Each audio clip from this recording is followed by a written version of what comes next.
I want to thank everybody here tonight. This is a record event. We have 600 people, and we raised over $2 million, so please applaud yourself.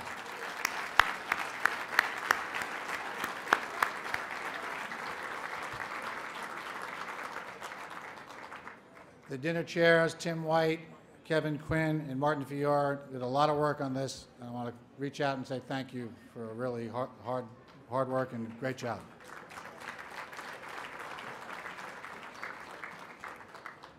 Now, with raising over $2 million, there was one caveat that most of the Morgan Stanley money came in equity that's deferred for 3 years. I was told to just take it or leave it, so we're going to take it, so thank you. But at this point, I'd like to bring up the board chair, Jim Healy. He's going to make some comments. A lot of you know about SSP, and Jim's going to give you a lot of insight into what we're doing and why it changes lives. Jim Healy.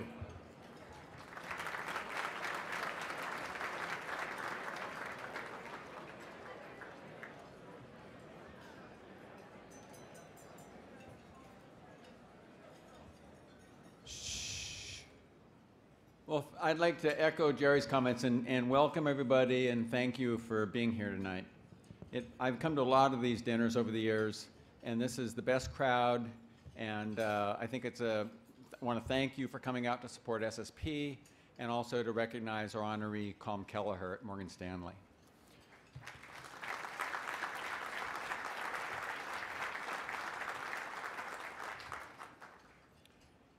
In 2011, 8th graders in New York City took a nationwide test, and it's called our nation's report card. Guess what scores Black and Hispanics had, what percentage of Black and Hispanics had test scores that indicated proficiency in math and in reading? The answer is 12% were proficient in math, and only 17% were proficient in reading. Now ask yourself, what's going to happen to the 85 to 90% who cannot read or do math at 8th grade level? The statistical answer is that the majority of them will enter New York's public schools next year and end up dropping out. They will endure long periods of unemployment. 50% of the males will end up spending some time in prison, and 40% of the females will become teenage mothers. And the poverty cycle will repeat. The dropout problem is really why we're here tonight. As Colin Powell has described it, the US dropout problem is a moral disaster and it's an economic catastrophe. And the Bill and Melinda Gates Foundation described the dropout problem in the United States as the silent epidemic. Now, some people will say and argue persuasively that it's impossible to really do much better because the obstacles, the disadvantages these kids face make it impossible to score better in school. These kids are poor. They come from broken homes. They live in neighborhoods with gangs and crime. No one is home when they come home from school to help them with their homework or to keep them off the streets. And the gang in the streets exert huge peer pressure that says, come join us.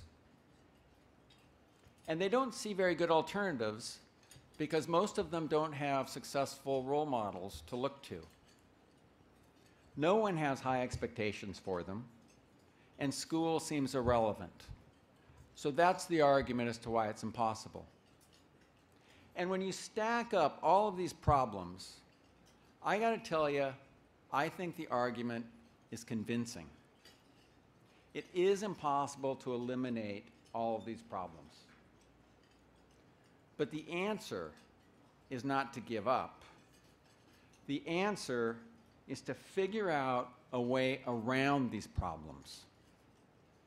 Now, I'm reading a book about overcoming obstacles. And it's not a self-help book, and it's not a book on education. It's about baseball, and it's about a guy named Jim Abbott. Now, Jim Abbott was born without a right hand, but he loved baseball. And as a small boy, he turned out for the local team, and he wanted to be a pitcher. And the other kids laughed at him and taunted him for even trying to play baseball. They called him Crabman and Captain Hook. And an early coach took him aside and said, "Jim, it's probably best if you just quietly quit." Now, he did not quit. With the help of his dad and some mentors, he figured out a way to work around what seemed like an impossible challenge: playing baseball with one hand. Listen to what he accomplished. He won a gold medal as a pitcher on the U.S. Olympic team. He was drafted in the first round into the major leagues. He became an 18-game winner, and he placed third in the voting for the Cy Young Award for the best pitcher in the American leagues. And Yankee fans in the room will remember the day he threw a no-hitter at Yankee Stadium against the Cleveland Indians, all with one hand. Now, why do I tell you this story? I tell you this story because when I read the book, I couldn't stop thinking about our SSP kids. Think how easy it would have been for people to give up on Jim Abbott and our SSP kids. Think how easy it would have been for them to give up on themselves. No one certainly had high expectations for them, except some mentors and some teachers who saw possibilities that other people didn't see. And they had the ability and the determination to help them work around what seemed like insurmountable challenges. Now, when Peter Flanagan, who's the founder of SSP, diagnosed the New York City dropout problem 26 years ago, he identified two really big obstacles, and he figured out a way around them. First, these kids were going to inner city failing high schools. They were so-called dropout factories. So to work around this, we had to get those kids out of those schools, and we had to get them into schools which specialize in educating the urban poor. And these specialist schools were Catholic and Lutheran schools in the inner city, which had been successfully educating the urban poor for 150 years. And the facts just show it clearly. Nobody has ever done it better. Now, that solution hinged critically on finding generous sponsors who would be willing to pay the tuition to give those kids that chance. And Peter bet 26 years ago that we could find those sponsors. And he was right. And that's exactly why we are here tonight. The second big issue is that these students lack successful role models in their life. And to work around that problem, we pair each SSP student with a sponsor or a mentor. And what that sponsor-mentor does is they demystify for the student what it takes to succeed in life. They open up opportunities that otherwise the student simply wouldn't see. They help the student chart a course. And then importantly, they provide the encouragement, the advice, and the accountability to that student during the turbulent 4 years of high school to stay on that course. And Peter knew that you needed both. You needed the partner schools and you needed the mentoring. There were two big holes in the dike, and you had to plug both of them. So that's the SSP model. What about the results? For the last 26 years, SSP has taken students facing precisely the impossible challenges so well described by those that say it can't be done, and achieved a 4-year high school graduation rate averaging 85%.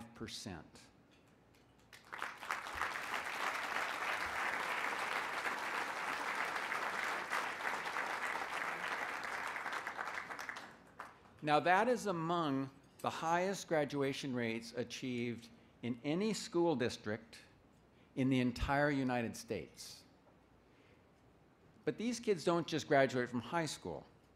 90% of the SSP students have graduated from high school and gone on to college.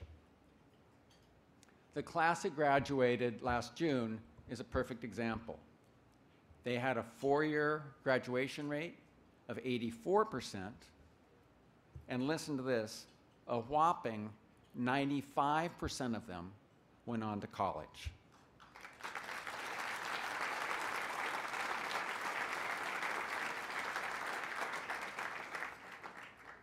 I love the Chinese proverb that says, the people who say it can't be done should not interrupt the people doing it. And I wish you could see the people doing it. I wish you could visit our partner schools. When I first became board chair, I took a group of school presidents and principals out to dinner. And some of them are here tonight. And I asked them, please describe to me why you were so successful with these students where other schools fail. And I want to share with you what their answer was that night. It's sort of a composite answer. It went like this. Jim, you have no idea of the trauma that some of these kids go to just to get to school in the morning. And oftentimes, nor do we. But when they walk through that door in the morning, we tell them the street stops at the door. You have just entered a place of learning. We tell them that we value them as a person and we believe in their potential. And we tell them if they are willing to work hard, we will do everything in our power to make sure they learn the material, pass the tests, graduate from high school, get a scholarship, and go to college. And then we go out and we do that. And Jim, we don't just tell them that one time. We get that message across every day, Monday through Friday, on each of the 720 school days that make up the critical 4 years of high school.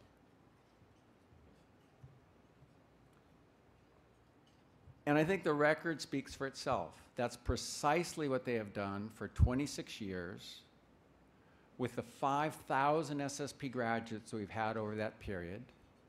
And that's what they're doing today with the 1,500 SSP students we have in their schools.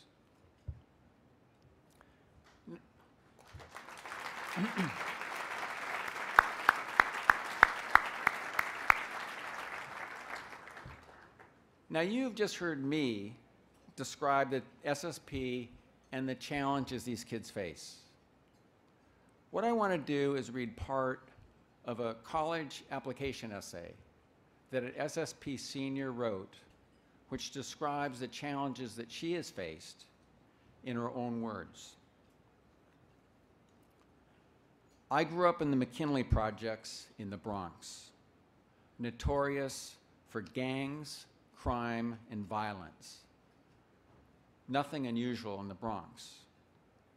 And unfortunately, growing up as a kid in the Bronx meant growing up fast, having to be street smart instead of book smart, having to pick up a weapon to protect yourself rather than a book to educate yourself.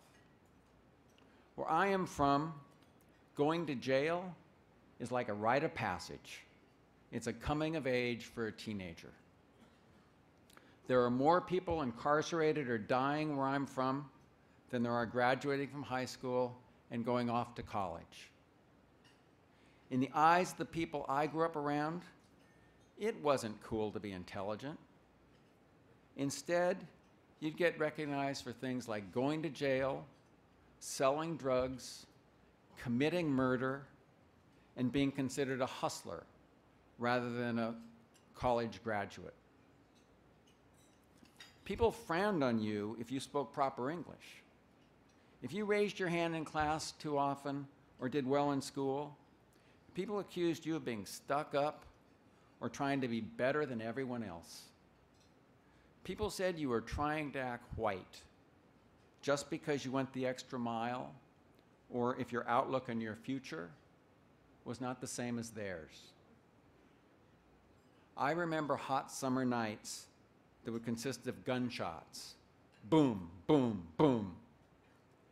People dropping to the ground, faces in shock and terror. Another mother having to plan a funeral. I am not like everybody else. We may share the same background and upbringing, but I refuse to be a statistic. I want more for myself.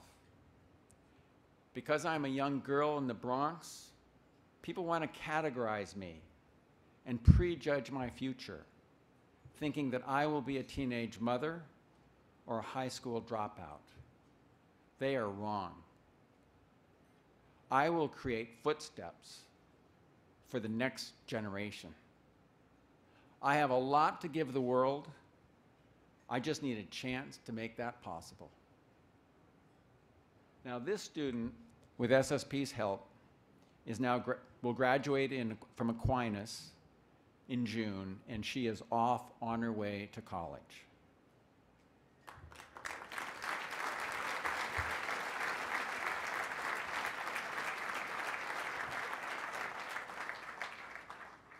And her essay is the most powerful way I know to encourage you who are here learning about SSP to step up and to sponsor a student. But I think it's also an eloquent way of validating everything SSP does and of saying thank you to everyone who makes it possible.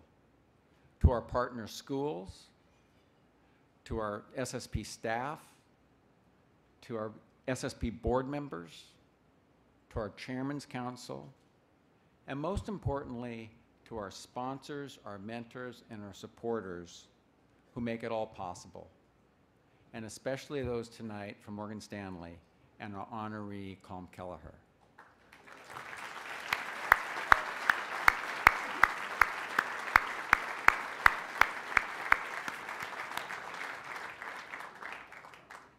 As this woman's essay will tell you, you give our students the one thing they desperately need, a chance. And in so doing, you too create footsteps for the next generation.